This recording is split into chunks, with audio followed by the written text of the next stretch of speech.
कंचन rudali part 2। आ गई मेरी बेटी अब मेरे पास।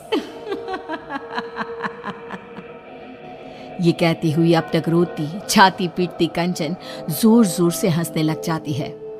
मुखाग्नि मैं दूंगी, मैं एक रुदाली आज हंसेगी और तुम सब रोओगे। कंचन वहीं पड़ी निशा की लाश के ऊपर से ईंट को हटाती है और निशा की अर्थी को जला देती है। बिना किसी सही रस्म के निशा का शरीर राख में मिल जाता है। प्रेमनाथ और ठकुराइन बेसुध होकर सब कुछ देख कर भी पर अपने दिल और दिमाग पर लगे सदमे के कारण कुछ भी समझ नहीं पा रहे थे। जलती चिता को छोड़ कंचन उठकर हवेली से बाहर चल देती है। बाहर की ओर निकलती रुदाली फिर एक बार पलटती है और ठकुराइन को देखती हुई कहती है, चलती हो ठकुराइन, जल्दी ही लौटूंगी। उसके बाहर कदम रखते ही पूरे गांव में मानो सैलाब उमड़ पड़ता है। बारिश तूफान रुकने का नाम ही नहीं लेते। चारों तरफ त्राहिमाम की स्थिति बन जाती है।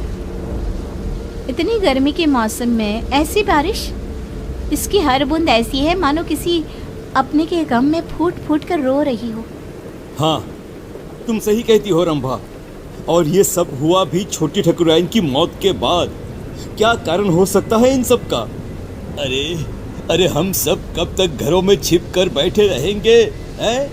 अरे खेत की फसलें बर्बाद हो रही है सो अलग, ठाकुर साहब को ही जवाब देना होगा कि ये सब क्या है। परेशान होकर सभी गांव वाले तूफानी बारिश में ठाकुर साहब के घर पहुंचते हैं, जहां वो लोग देखते हैं कि ठाकुर साहब की हालत बहुत नाजुक है। कंचन, ये सब कुछ उसी का किया धरा है ना, जाने क्या करके गई है। जैसे ही उसने हवेली से जाते वक्त कहा जल्द ही लौटती हूँ, तब से इनकी तबीयत बिगड़ते ऐसी हो गई है। शहर से कोई डॉक्टर भी आने को राजी नहीं हो रहे। अब कंचन के घर जाना ही एक उपाय दिखता है। तभी ठाकुर साहब जोर जोर से चीखने लग जाते हैं, नहीं, मुझे प्रेत लोग नहीं जाना। अरे ठकुराइन, देखना ये तेरी बेटी को क्या हो गया है, मुझे साथ ले जाएगी ऐसा कह रही है। ये क्या कह रहे हैं आप? यहाँ पर कोई नहीं है। अजी निशा क्यों ले जाएगी आपको? ऐसा कुछ नहीं होगा जी। अरे गट्टू, तू भी आ गया। देख रही हो ना ठकुराइन, तुम्हारी बगिया संभालने वाला गट्टू आज तेरी बगिया उजाड़ने आया है। ये तो बहुत बुरा संकेत है ठकुराइन। ठाकुर साहब को सब मरे हुए लोग दिख रहे हैं। अरे जिस दिन हमारी निशा मरी थी उसी रात गट्टू भी मरा था। मरे हुए पति को छोड़ फिर भी कंचन ठाकुर साहब की बेटी को रोने आ गई। अजीब सा नहीं लगा सुनकर? क्या वो रुदाली गट्टू की पत्नी है? ये सब क्यों हो रहा है? इसका जवाब बस वही दे पाएगी। हाँ ठकुराइन, और हमें एक बच्चा होगा, ये सपना भी गट्टू की पत्नी को ही आया था, जबकि हमारे वंश को तो श्राप था, श्राप। तेज बारिश में सभी भीगते भीगते रुदाली की कुटिया के बाहर पहुंचते हैं। तेज बारिश में बाहर औरतें काले कपड़े में अपने बालों को खोले अपने घुटनों पर बैठी जोर जोर से अपना सर घुमा रही थी। आएगा आएगा गया रे गया रे, आएगा आएगा गया रे, ऐसे कुछ अजीबोगरीब गाना गाती हुई जोर जोर से सर घुमाती वो औरतें बहुत डरावनी लग रही थी। हमें अंदर चलना चाहिए। सभी दरवाजा खटखटाते हैं पर कोई दरवाजा नहीं खोलता। तोड़ दो दरवाजा, हाँ तोड़ दो दरवाजा, दरवाजा तोड़ दो। दरवाजा तोड़कर सभी अंदर आते हैं। सामने का दृश्य ऐसा भयावना कि कोई अपनी आंखों पर विश्वास नहीं कर पा रहा था। ये क्या? हे भगवान, ये कंचन कौन है? इसके घर से तो प्रेत लोग का रास्ता जाता है।